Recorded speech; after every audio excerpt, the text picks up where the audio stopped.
I am solo today. My counterpart, Robin, or partner in crime, is traveling.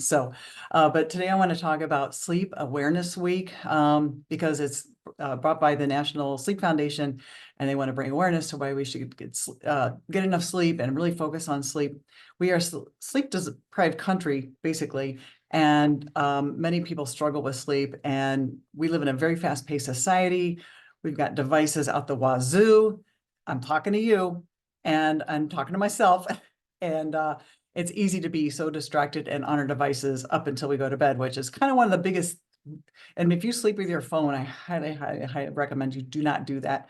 Don't have it really that close to your bed when you sleep. And why? Why do you have to sleep with your phone? There's no reason to sleep with your phone. I put mine as far away from me as possible. It's charging overnight, and I just it's turned off.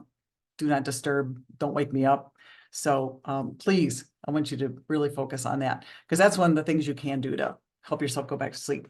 But we do live in a sleep deprived society, and we're on the go, go, go. And so what can we do? But one of the things I want to talk about is what sleep deficiency does to us. It actually causes a lot of chronic health conditions. Heart disease, I don't know if you knew about that one, stroke, high blood pressure, also kidney disease. I want to make sure I don't miss anything.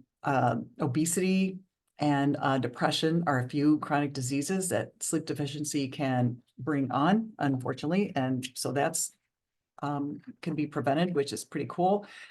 But what I'm going to tell you. So, and if you've heard the term, oh, you'll sleep when you're dead. It's like, I hate that because you're going to sleep, you're going to be dead a lot sooner if you don't focus on your sleep. So don't use that phrase. That's dumb. So we want to really make sure that we can get a good night's sleep. And if you're not sure how much sleep you need, the recommendations are usually 7 to 9 hours a night. But if you're not sure how much sleep you need, here's what you can do. You can have 4 days in a row where you don't have to get up, you don't have to set an alarm, go to bed at the same time every night and see when you naturally wake up. And usually that'll give you a good average to tell you. And I did that and I realized I needed more sleep than I thought. I thought, oh, 7 hours is good. No, I need like 7.5 to 8 hours and where I really feel good. So you know what? That's what I focus on. And I use a sleep watch, my Apple Watch also uh, is has tracks my sleep as well. It can track my deep sleep, my blood, not my blood pressure, my heart rate, and my REM sleep. And I love that it tracks all that and gives me my sleep score the next day. So that's one thing I like to focus on as well. So what else can you do? Sleep in a cooler room. That usually helps. If you sleep in a hot room, it's likely you're not going to fall asleep or sleep comfortably. Um, Taking like an Epsom salt bath in the evening, maybe 2 to 3 hours before you go to bed. And one study said if you do take it too close to bedtime, it kind of makes you alert for a little bit. So try to take it earlier. Eat an earlier meal, and a light meal. Don't your last meal of the day, have it like 3 to 5 hours before you go to sleep. You're going to sleep much better, not on a full stomach. Limit alcohol or no alcohol because that's a sleep disruptor.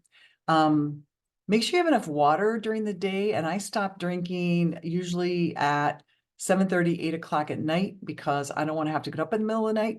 And that's really helped me. I used to get up in the middle of the night all the time, but I condensed my water so I don't drink right before or all the way up to bedtime. And that really helps not getting up in the middle of the night because I hate disturbed sleep. I hate to wake up. I don't want to wake up. So that's a good one. I take magnesium glycinate. That is a great magnesium that helps. It's a calming magnesium, helps you sleep. 80 some percent of us are magnesium deficient anyway. You can get magnesium in natural foods like leafy greens. Pumpkin seeds are a good way, and Brazil nuts. All you need are 2 Brazil nuts a day, and you get selenium and magnesium, which are really good. Let's see what else.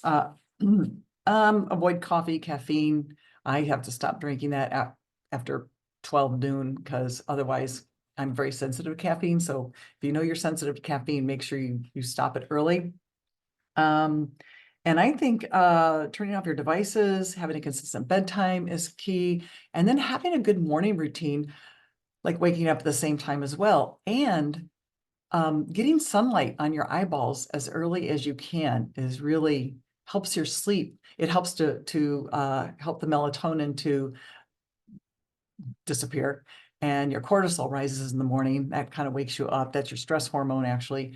But you want that cortisol early, and then you want that to go down. But really getting the sleep or the sunlight as early as you can on your eyes is helps you with your sleep later, believe it or not. So I don't know if you knew that one. One other thing for dinner, have a slow carb. That also helps you sleep, like a sweet potato or brown rice. That actually helps induce sleep as well. Turkey has tryptophan in it, and you know how if you have a big turkey dinner at Thanksgiving, you get sleepy afterwards. Well, having turkey for dinner is a good way to also increase that tryptophan. So, and another great book, I couldn't find my book, but I have a book called Sleep Smarter by Sean Stevenson. I'll put it in the notes. It's a great book. He talks about a lot of different strategies, how to help your sleep. So if you have any good tips, I would love to hear your tip on what you do to help you go to sleep at night. And maybe you don't struggle. That's excellent. I wish I didn't struggle, but sleep has been a struggle for me. And I've done a lot of these that implement that. What really helps me is magnesium glycinate at night. And also I take some melatonin. So, but that's something up to you. That's very individual. So I hope this helps, and I hope that you focus on your sleep and continue to get a good night's sleep. All right. Talk to you later. Have a great rest of your week.